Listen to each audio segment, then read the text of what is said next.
Everyone has a bright light inside of them that deserves to be seen by the world. That's why it's time to shine the light on the extraordinary who are accomplishing phenomenal things. This is the Shine Out Loud Show with Lillian Obogo.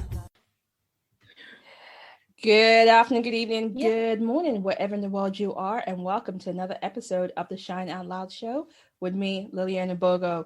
Now, I have a woman who decided to walk away from a 15-year career as a mental health nurse to start to help children and parents, but mostly the kids, to activate their purpose, activate their higher self, find what it is that sparks them individually so that they can authentically live out loud. And she decided to do this after having experience with her own son. She's a qualified NLP practitioner and qualified coach, and like I mentioned before, a qualified mental health nurse who has had over 15 years experience. I am talking about the fantastic Mabble Munyimani. Mabble, welcome to the show.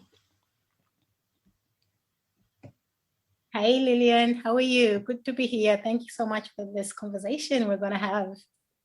You are so welcome. You're so welcome. So let me ask this question. What led you to go, I have a 15-year career. I'm going to walk away and start something new and become a parent coach? Yeah. It was a journey. It was a couple of years that evolved to get me to the decision where I decided to leave my nursing job and go into parent coaching, because as I was parenting my children, I'm telling them, to live the gift out loud. They've got this passion, these gifts, this drive. So I'm on a mission to bring this out, to allow them to live the best lives they can from the inside outside, and focusing on their strengths, and that's their success pathway. And I was sort of being double-minded or duplicated because I wasn't doing that. I had this career where I was burnt out. I was not living my gift. I was not using my strengths. And because I've been in the field for 15 years, somewhere along the line, I got burnt out. I got tired. And I think it was never really my passion really to go into nursing. It's something that resulted. So then I'm thinking, okay, I'm preaching this. This is what I'm doing with my children. I need to be transparent. And I decided, I need to make a change. And it's a career for 15 years. And then you think, I cannot just change. It's not the norm, but because I was so frustrated, there's nothing worse than a burnt out nurse. You're not therapeutic, you're not helpful to the patients. And for me, that really hit hard. I couldn't do that to my patients. I needed to be there to give them the best care they needed, but mentally I wasn't there anymore. That's when I decided, for the best interest of my patients and for myself, I needed to leave. I had a conversation with my husband that if I don't leave, I'm going to lose my mind. So after several years, I made the decision. I left my career. I went to school. I started life coaching. I finished my coaching training. I did my NLP training, got my qualification, and then I took the plunge and started my parent coaching career as I am today now. Awesome. So, let's talk about this, because yes, we know that there's so many different coaches, from wedding coaches, so you name it, there's obviously a coach for it. But what exactly does a parent coach do?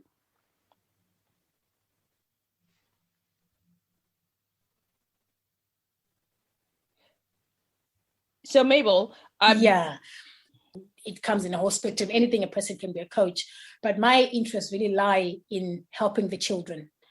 Because in my journey now, I've come across parents who have got these kids, and I could identify children. It started off with my family friends, my close friends. I can see what these little kids are good at. I can just look at them and have a conversation. Last time I was with a friend, and her daughter, was doing the splits and, jumping around, twisting. And I was like, has she ever gone to gymnastics or something? And she was like, oh, no, not at all. I said, you need to do that. Look, she does this naturally. So imagine when you start putting in professionals and she gets, start working on that. Fast forward 2 years now, she's into gymnastics. She's doing all the tricks. She's doing these amazing things. So I've always had this eye just for identifying and looking with the special to pull out the best in people. But my special interest is the kids. So kids are not independent yet, they're very dependent on their children. So for me to get my message through, I cannot go straight to the kids, because obviously my line of work is for kids between as young as 2 years old, right up to 15, 18 years old. But I cannot go straight to them. That's when I learned, I need to go to the parents. It's a conversation. I need to singing in. Look at the child, what they have right in front of you, and let's focus on that. That's when I learned, okay, so that's parent coaching. So then I decided to go into parent coaching, because I love working with families. I love just opening the superpowers of everybody, because if I know what I'm good at, then I'm going to be able to use my strengths to identify what my children's gifts are. And then we're all working at a level where we're all superpowered, focusing on our gifts and strengths, and the house is more harmonious. So just rather than just actually working with the kids, it's a whole family input where we're all working on our strengths to bring out the best in everyone. Okay, that's absolutely fabulous, because I love the idea where it's not just about the kids. It's actually you're working holistically with the whole family to pull out the entire strengths, from how your parents down to the kids. So that is really, really a good place to start working. So let me ask this question. Do parents need to remove their expectations on what they feel their children will become in life? Oh, yeah.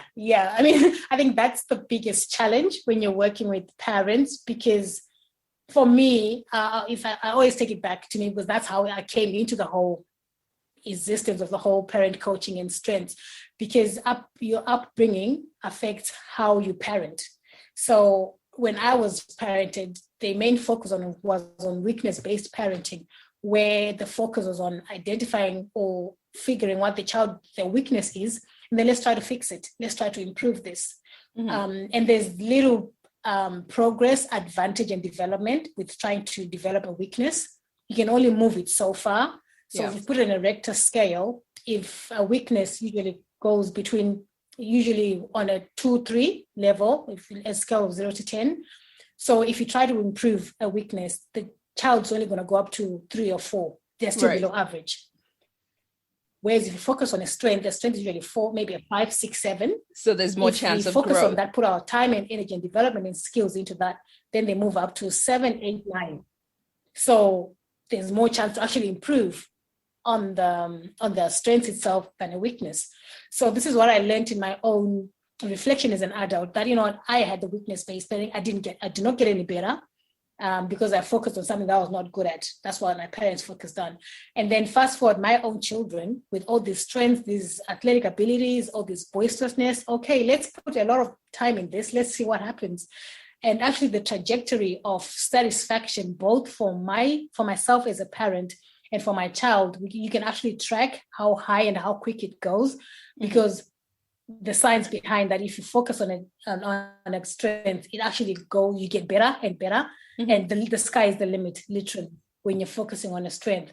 So just having that mindset just blew me off. And I decided, okay, so if this is the way things work, then maybe let's just highlight all the parents with the strength-based parenting. That way, it's a whole lot easier to parent and to get the satisfaction. You're not frustrated, both you and your child together. So it's interesting that parents can come in a mindset that, my child does not have a strength, because you're looking at a strength from the way you were brought up. We all know the academic strengths. If your child is good in school, that's easy to identify. But then if your child has other strengths, then it's a bit challenging, and when they're still young, the gift looks raw, it's untamed. So it's pretty hard to identify, because a Picasso is not going to look like a Picasso at 5 years old. It starts with doodle, and, as they get older, as they master their craft, then it's going to look like a Picasso as we see from, in their adult life. So a lot goes into identifying the gift when you're younger. It doesn't look like it's supposed to look. And I think that's where we miss it as parents. We say, oh, my child is not academic, so they're down. They're not intelligent, But everything everyone does is an intelligence, including chefs, baking, cooks, athletes, artists, singers. Because if it was not intelligence, everybody could do it. Absolutely true. But and I think, you know what, so that's the mindset. I think you need to say that again louder for the, the African parents in the back who still hold on to that viewpoint, not just African parents, but actually those parents that hold on to that viewpoint that say, if you're not a doctor, a lawyer, an engineer, you just ain't it. So that is really, really crucial because the world is changing and we do not need more lawyers. Exactly. We do not need more. Exactly. Exactly. And that's my message. The child might not be academic, but every child is intelligent. So let's figure out where their intelligence lies. Absolutely. So as children grow, what is a parent's role in their ever-changing likes and dislikes? Because we know children, they can start today, they like something, come next week, they're like, nope, I'm done. So is there a need to be active in everything, or is there something else as a means of being supportive?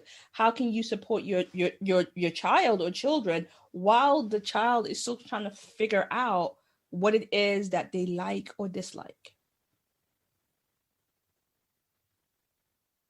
Yeah, I think the number one role as a parent is to give them that platform to explore, allow them to do as much as possible as the family can practically do.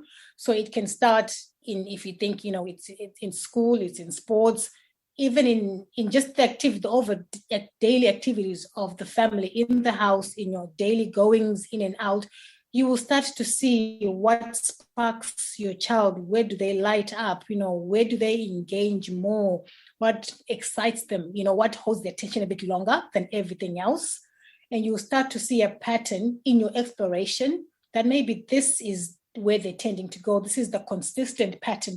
It has to be repetitive. It's not something that goes on and off, because children will get excited and drawn back and tired and fed up with a lot of things. It has to be a repetitive, consistent thing that they are attached to, that's taking their attention. And it's that thing when you finally or start to get a picture of it, then maybe just put a bit more focus in that area, start doing, showing more encouragement in that area, just more supportive, more attention, more time. And then you'll start to get to see a picture and the child will start vocalizing. Some kids will tell you, no, I don't want this. Or you can see by the behavior, just the excitement, their energy towards the thing, their passion, their drive, how long they can last in that particular thing. And then from there, just spend more time, see how far it goes. And don't be afraid. If they, for whatever reason, drop back and say, this is not it, that's fine.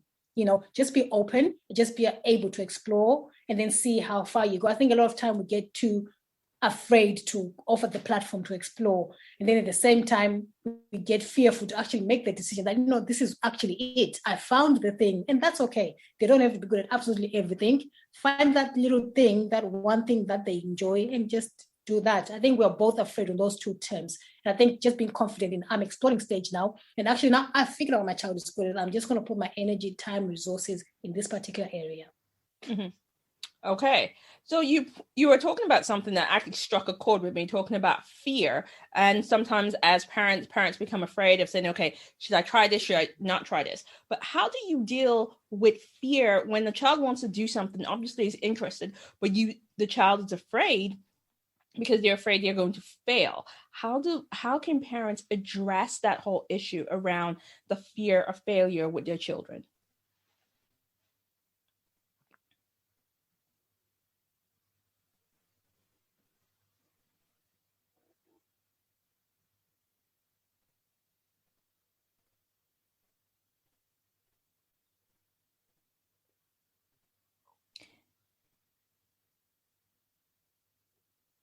So we're experiencing some slight technical difficulties right now, and we're going to just wait for Mabel to come back in and answer that question that we have on fear, how to deal with the fear of failure. So we're going to be coming back to that.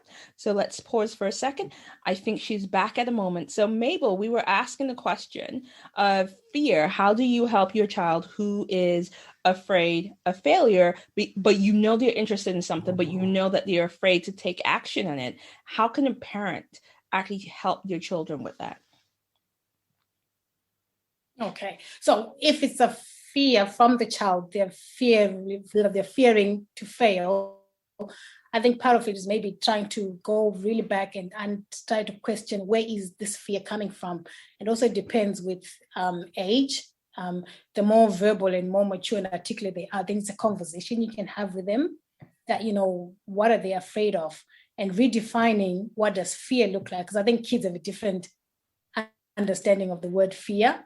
Mm-hmm. Sometimes kids with verbalized fears, a lack of confidence, they're not confident in that area. So if get their language behind what does fear mean for them. For me, my experience is when my children say they're fearful, it's because they lack confidence. So I always ask them, okay, so how do you think we can make you more confident? Do you need a couple more lessons? Do you need a couple more time? More time before we actually do what we needed to do? What does confidence look like to you? So I think it's just understanding, if they're old enough to have that conversation, what does fear look like? And obviously it's about demonstrating to the child that it's okay to be fearful, mm-hmm. but to a certain degree, what do we do past the fear now? This is something we really want to do. So we need to go past the fear and use the fear as our base to keep us moving. And I think with my boys, I've had the conversation, what fear is scientifically. Sometimes fear for the brain, you're going to a new territory. You're doing something new. So my brain does not know what that is. So it's just protecting me. It's doing what it does best. It's protecting me. And that's okay. So sometimes just rationalizing and telling yourself, it's because I'm doing something new. So my brain is being fearful, but we're going to be okay, brain. It's just something new. And then you keep moving forward. So I think that's one way I've dealt with the boys, just giving them the understanding that biologically, fear is just your brain being protective of you because you're doing something new. And sometimes fear is a good thing. My boys play tennis, so they're on the court, they get the butterflies and they get fearful. And I tell them, that's your body getting ready to compete. Sitting down on the couch, you don't get butterflies. You're not competing, you're relaxed. Now you're in a competition environment, you're ready to compete. Your body, your energy, your things, your energy needs to go to your legs and the brain to start working. It's your body getting ready to compete. So that's okay. So I think it's just educating them what fear is and what it looks like and how to move past what it is. Oh, I like that. I like that part, especially about telling your boys that fear is just your body's way of getting ready to do something great. I think that is really, really powerful.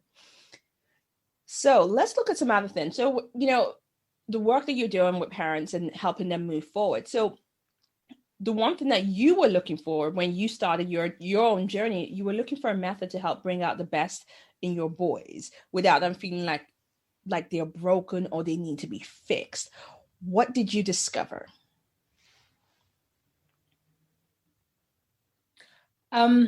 In the schooling system, I think in the discovery, I just learned that sometimes the child is in the wrong environment. And not that the environment is wrong itself, it's just misplaced. Some kids do well in certain environments, some kids don't. Whereas we tend to blanket all kids in every environment, they should be okay. Mm-hmm. And what conversation I have with adults is, look at yourself as a person. When you watch TV, when you read a book, when you pick a movie, when movies are out, when we used to go to movies pre-COVID, there are only certain things you're interested in. You're not interested in the whole genre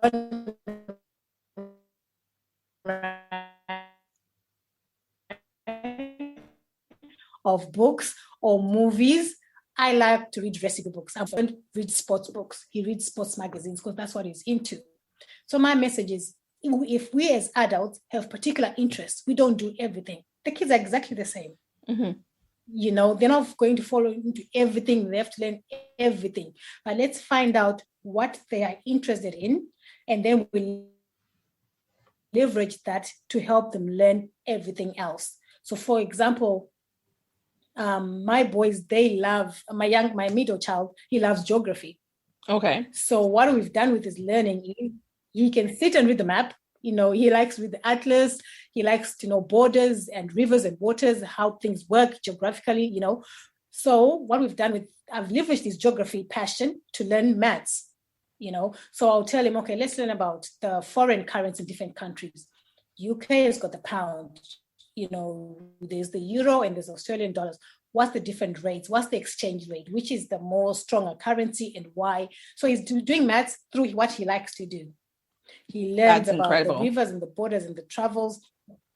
So you have to tap into, so they stay engaged. So I always go back to, we as adults, we've got our particular things. We don't like everything. So similar to the kids, they have something they get excited about. So find that little thing and let's focus on that. My older son, he doesn't like reading. Practically, you just give him a book, he hates reading totally.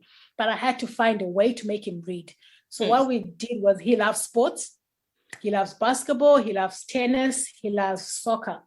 So what I learned is, let's read sports magazines. So you can say, but you can't read sport. He's reading. The main idea is that he's learning, there's language in there, there's spellings in there. So he's learning to read. He likes to read Ripley's Guinness Book of Records. That's what he's interested in. He said, Mom, reading about animals talking, that's stupid. That's not going to be real. So if I kept forcing him to read about animals talking, all these animation books, that's not going to interest him. But sports and Ripley's, and Guinness Book of Records, he's reading, but is tapping into what he's interested in. So I think that's the magic. We have to find out what particular thing is the child interested in, and let's leverage that to do everything else that he needs to learn. So we don't just focus on that subject, but we use that as our base to now teach them everything else that they need to learn from. Okay, so that's absolutely fantastic, because the way you're actually working with your boys to get them to actually do the things that they may be weaker in, but still, like you said, leveraging what sparks their interest, what sparks their passion, is actually a very smart way. And I think that's the thing, because like you said, we were raised on weakness. We were raised to fix the problem. You're raising children right now. You're working with parents to actually say, let's highlight what makes you great. And then you kind of balance the rest out. And so I think that just changes the game for not just the kids, but like you said, for the parents themselves. So that is absolutely incredible. So when we're looking at it, we've noticed that, if you look at how children are spoken to, divided, and things like that, boys are labeled to competitive, and then girls are supposed to be pretty, nice, cute, and all of these things. How can parents avoid the labels on their children so that they don't dampen their natural instincts? So you can have a boy who wants to look at pretty things but feels like he can't, or you have a girl who wants to compete but feels that she's in the wrong for wanting to do that. Oh, I think you just have to be very open. Just be okay just looking at the child in front of you, because for whatever what I knew, I had to put it right to the bin. I had to unlearn everything I knew, because few things were applicable, but some were. So I think we have to be okay with being okay with not knowing a lot of things. I think we were brought up as the parents know best. The parents know everything. I don't know everything. Even let's Google it. If you come with the same background, as in you're learning your child is the blueprint. That's the perfect word I'm looking for. Your child is the blueprint. So you need to look at the child, and they will show you, they will guide you in what needs to go, as opposed to you looking and say, I know the answer, I have the answer, this is how we're going to go. You're actually looking at the child, and that child, their gift, their passion, their potential is what's going to dictate the pathway in what you need to do with your child.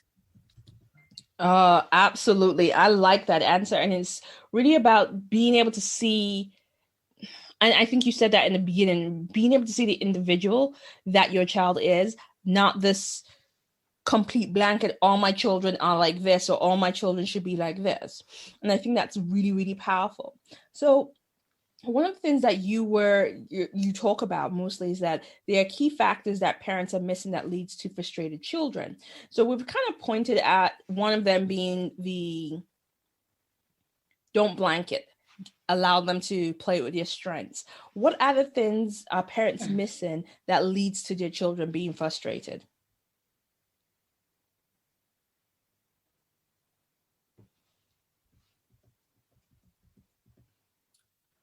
I've lost the back end of that. Okay, so Okay. can you hear me? I can hear you, yeah. Yes. So what I was saying, that one of the things that you talk about, that there are key factors that parents are missing that leads to frustrated children. And you've mentioned some of them already, by the fact that the parents are trying to parent their children in the same way and always looking at, let's improve the weaknesses. What other ways that our parents missing, in terms of the key factors that parents are missing, that leads to frustrated children? Okay, other key factors. I think it's just having the time, because I think in a modern world, we're doing so much. We are rushing, and, it's what it is. We can't blame anything. Parents have got work, and then they've got the kids, they've got the routines, the running to work and back home, the cooking, the school, the homework. So we've got a lot on. And I think that's one of the other distractions, that we've just allowed a whole lot of things in, and at the expense of spending time and, the valid time that you can actually spend into looking to your child. And I really don't have the answer to how you can deal with that. But I just think, because we've just been on the go now in the modern world, there's the Wi-Fi, we come home, we've got the phone, over dinner. Like right now, I'm dealing with my boys. They want to have dinner on the phone, watching something and eating. But that's not the way life is meant to be. We're supposed to be on the table together, all, eating our food and having conversations. Yes. So I think it's just a world where we're trapped with the Wi-Fi, the phones, the gadgets. There's a whole lot of things going on that's taking quality time from our children, quality time from our parenting. So we don't seem to have time for the important things, time for the family time to have the conversations, time to look at your child, time to invest, because the expenses, we're trying to do so many things. So the expenses, you say, I don't have enough money because I'm doing all the things. So I think we're just over distracted with a lot of things that are allowing us to miss the important things that are important within our parenting. I think that's one of the other contributory things. Fantastic. And I think that, it's that the guilt of, I should be doing more, or should I be doing less? And I think that is really powerful, is being able to say stop and look at, what is it that the child actually needs? What do you actually need? What do you need as a family? And actually working with that. So one of the things, we've been talking about changing parenting and changing how people parent their children. So how do you help Black parents change the parenting patterns that they have inherited? And we know that we have a way that we were parented from the Black community. Yeah. The mindset, I think for Black parents, the mindset is a big thing. We come from a profession, a background where they're the four professions: medicine, lawyer, accountancy, and failure. Those are the So if you don't have these three, your life is likely to, there's no success there. So just telling parents that, if your child is not academic, this is the main challenge I have with Black families. If the child is not academic, then, we're going to fix this. We're going to put a lot of money into it. We're going to put them into extra lessons. We're going to get it right. And then it's at the expense of everything else. I had a family, their child was really, really good in sports, and the kid loved the sports, but then the child was actually wanting to go overseas, for considering going to college for basketball. And the parent was like using the basketball itself as a punishment if the child does not perform well in school. So that mindset already, what are you teaching the child? That one thing is more important than the other. And your gift, your passion, it's not important. Because if you don't do well in school, you're going to play less basketball. I'm going to time you out. You're not going to play basketball this weekend because your school is missing out. So that message there is already confused. And at the same time, the child was dreaming to go into college, to do well in basketball. And then I had a conversation with the dad. The dad was like, what if he breaks his leg when he's a professional basketballer? So I had a conversation. I asked him, that means he's made it. If he's a professional and he's breaking his leg, that means he's made it. So that's a good thing. And two, do you know the Steph Curry and the LeBrons? Do you know how many injuries they have? If you look at the long list, if you Google them, they have injuries. And sometimes they don't even play a season. A season is like a whole year because they're recovering from Hercules or from whatever they've injured. And then afterwards, they come back. So similarly, it's like you saying, oh, you're sick today, so you can't go into a profession because you're sick. We've got sick pays. You've got time out of work. You've got all these allowances on your job. Similarly, with sports is the same thing. They get their sick pays, they get their timeouts until they're okay to play. So that whole mindset that's what needs to change in the Black people. That your kids, there's a whole industry that they haven't even tapped into. There's a whole lot of potential. Let's look into it. Let's open it. And let's see where the child can go without us dictating what they can and cannot go into. Because a lot of it is fear-based parenting. It's you can't do this because it's not potential-based parenting. I think a lot of the Africans, it's a fear-based parenting. You can't go this because who's done this before? Who do you know who's done this? Yeah. Type of scenario, as opposed to, let's try this. Oh, you can do this. This is an option. So I think that's mainly the mindset where the Africans need to really, really, really do a lot of work and change. Okay. And that's, and it's not just Africans, because it then goes across board. I think it's a lot of minority parents. And there's that, like you said, there's a fear of, well, no one that looks like us has done this before. And I think slowly it's changing. So with more people like you, we're going to have more changes coming through. I hope so. And funny enough, when you said it, when I started, I thought it was an African problem. But then over the years, I've learned it's a global problem, because if you look at the Asians, they have the same challenge. If you look at the Indians, they have the same challenge. If you look at the Mexicans, the Puerto Ricans, they all say, my parents forced me to do this, but because no one else does this. So as you learn, as you travel, you learn, okay, so it's not actually an African problem. It's just a fear problem, because it's easier just to do something that everybody else has done. And stepping out of that is what people are not looking forward to, and that's why they stay into the zones that they actually used to. Okay, and like I said, the more we start having these kind of conversations, and the more you do the work that you do, is going to be a new change and a new dawn in how people parent. So I know that you're currently writing your first book called Living the Gift Out Loud. What inspired you to write it? Oh, my book. I've always known I was going to write. As young as I can remember, I think I was 6, 7 years, I always told my mom, I'm going to write. I just didn't know what I was going to write about.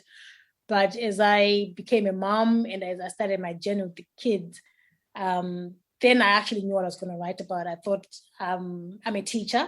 I love to teach. I love to inspire people and families and moms. And then I thought, this is a different way to get my message, because as well, the same time, most families are asking me, so Mabel, how did you know? That was the most question most moms ask me. How did you know this is what your child are good at? How did you discover it? So then I learned it's not just a family problem, it's actual a problem that every mother has. The question, am I doing enough? Can I do something different? Right. What does the child look at? I learned it's a question that every parent asks. So I thought, okay, in order to get my message out there are people I can meet, because these are the people in my community. But what about the people I can never get to? There are places I'm never going to travel to. So how can I get my message out there? So then the book came up. I thought, okay, so my message can go further with the book than I could ever do. So then I combined my passion for writing, my passion for teaching, and my passion for impact to reach out to more people. Then I thought of doing the book and putting the book together.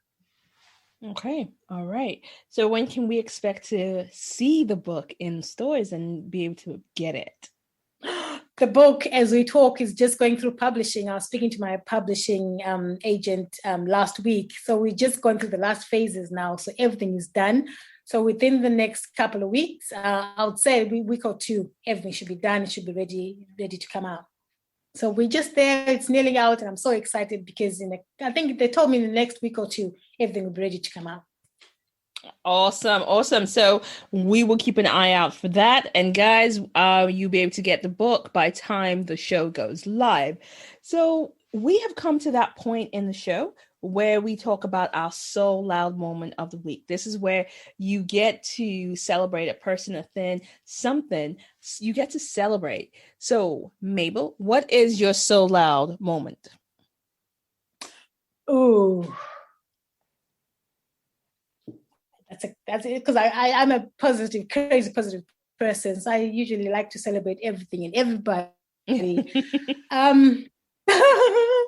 But my So Loud moment would be, I guess, it would be about a mom who's just decided. For me, it's one of the moms that I've been coaching, and she rang me up the other day, and she goes, Mabel, I'm doing okay for the first time in many years. I know I'm okay, Mom.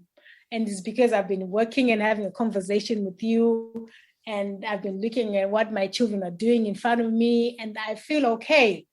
And it was a big deal because when we started working with her, she was close to depression. She wasn't confident within herself. She wasn't confident with her life, her skills, her own skills. And I always empowered her. I told her, you know what, every parent is the perfect parent for your child. God is not giving you the wrong child. The child is not being given the wrong parent.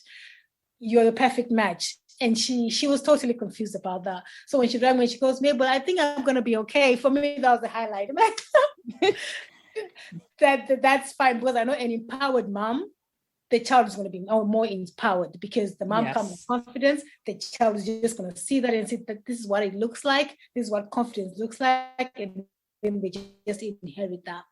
So that's my live out moment. Oh, that's a powerful, So Loud moment. So let's celebrate the mom who's actually found her feet, who feels like she is now an okay mom, and she is feeling that she got this. So to the mom who got this, we'll salute and cheer for her. Yay! On the So Loud moment. Yay! So Mabel, you have done a fair bit of moving and traveling. What inspires these relocations? Oh, what inspires the relocations is just having a really, really, really, really strong why as to what are you doing. I think I mentioned it a few questions before, that the gift or the talent itself is what dictates the lifestyle of the child, or my gift and my talents and my ambitions dictate the lifestyle I'm going to live. So I cannot be a speaker and never travel and speak, or never go on a stage, or go on a Zoom meeting and speak to people. Because I'm a speaker, I have to live a life of a speaker. So whatever that entails, then you have to show up and turn up and do what it requires. So for the moment, for our boys right now, because they're aspiring to be professional athletes, it requires us to move. It requires us to be in an environment where they're constantly thriving, training, meeting the right training for what they need to compete and to be exposed globally to what they're trying to work towards. And that's what really inspires our move. Is this what we need? Are we in a place with maximizing the potential that we have right now? If the answer is no, then we start looking for the best place for where it fits, where they're trying to aspire to. And that's what sort of dictates where we're going to be in the next couple of weeks. If we think we've outgrown an area, then we move, and then we find the right place that will challenge and push and improve the talents to bring them to their maximum potential where they need to be going. That is really inspirational. And I think that's really an inspired way to actually raise children, because not just for, like you said, because of the activities and what they're doing, but you're also exposing them to different cultures and different ways of being. So that is really, really incredible. It's challenging, because like I said, it's totally different from what I've been brought up to do. So I can say it's definitely challenging. But like I said, you have to have a really, really strong why and have a strong vision regarding what you're trying to create, you're trying to do. And fear will always be there. Fear will always be there. Doubt will always come up. But then you have to remain centered, remain focused as a family, and just keep tapping back into your vision, into your why you're trying to do what you're doing to do, and let that be the guide. And just move, past the fear, past the challenges, past the restrictions, past the limitations. And then I'm still walking. So you get confident, as you go. But I'd say the challenges are there, but I can't believe, I don't think I could do anything else. Staying small and staying restricted is too much for me. I cannot stay in that place where I know I could have done something when I could. So that's why we keep moving. Okay. All right. This is inspiring to listen to. And speaking of inspiration, I know that you're doing what you do inspires your boys, but who inspires you? My dad inspired me. I lost my dad last April. I'm so sorry to hear that. Yes. So, but he inspired me because he was a go-getter. He's never had boundaries. He's never had limitations. My dad grew up in a rural area, and the story is always told us he got on a bus with a one-way ticket. He managed to save up money to go to the city. He didn't have return money, and he didn't know anybody in the city, but he knew he had a better life out there. He had to move from where he was. And then I look at that where he started off and to the lifestyle he gave us. We had a close to perfect life. I didn't lack anything. We traveled, we had holidays, we had a good lifestyle. And for someone who started with nothing to be able to create that for himself, for his wife, and for his children, that for me was enough inspiration. He ventured into businesses and into things. He's self-taught. He pretty much was self-taught in everything he did. Wow. And that inspired me. It made me I know he moved with the fear. So I think sometimes I have to learn and just tap back into that my dad didn't need a certificate, didn't need a qualification, didn't need to know anybody. He just put one step in front of the other until everything came together. So he's my inspiration. He's pretty much told me that, you can go as far as you can dream and there are no limits. Okay, so the message that your father taught you is just, when you think about it, he says you can go as far as you can. There are no limits, and the only thing that will limit you is you. And I think that's a powerful person to be inspired by. So we know the book is coming out very soon. So how can people get hold of you? How can they find you on the socials? What are your details? Okay, so on my socials, I'm on Instagram as at Intentional Living Coaching. And on Facebook, I'm on Intentional Living Coaching 1. That's my Facebook profile. Okay. And on my website, it's and my email, if someone wants to give me an email, is hello@intentionallivingcoaching.com. So that email address again of course, the book will be coming out loud. Hold on 1 second. Mabel, let me just go back over because you broke out a bit. So your email address that you gave is hello@intentional. Could you please give us your email address again? Yeah. So my email address is hello@intentional-livingcoaching.com. Okay, thank you very much. And you were mentioning that the book is coming out. So when is the book coming out? Is it going to be in April or May? It'll be in April. It'll be probably going to be in the next couple of weeks. So I'm saying they gave me the date for 15th of April. So that's when the book will be available. But again, I'll put all the details on my platforms, and there's going to be a website for the book, livingthegiftoutloud.com. So that will be another platform as well for the book. Awesome. So we'll put that in the show notes, and so everyone can actually go and find it and connect with the book. So Mabel, I cannot thank you enough for being on the show. It's been an absolute pleasure having you as a guest today. Thank you so much, Lillian. I enjoyed every bit of it. Thank you so much for this platform, and I'm loving. I remember we spoke about your title of your work. It's like, oh, we're meant to be, because the titles are so similar with the book. So. So I believe we were meant to be. So thank you so much. I don't take this for granted. I humble myself in this situation. So thank you so much. You are so welcome. You're so welcome.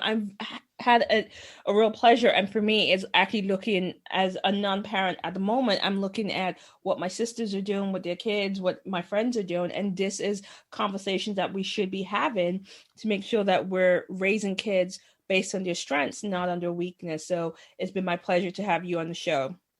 Thank you so much. You are welcome. Guys, if you have loved the show, you know what to do. Give us a like. Hit the subscribe buttons. You know where we are on socials. If you want to find out more about Mabel, her website is in the show notes. And don't forget to pick up the book, which is Living Your Gifts Out Loud, when it comes out on the 15th of April. And really, really start looking at what conversations are you having with your kids? Are you focusing on their weaknesses? Or are you focusing on their strengths? Which would you rather play with? Now, if you know anyone that is going to be great for the show, hey, you know what to do. Drop us a message and we'll love to hear from you. So guys, you see us again soon. This is Lillian Bogo saying bye. You've been listening to the Shine Out Loud show. If you want to connect with us or let us know what you thought of today's show, be sure to follow us on Twitter at Shine Out Show.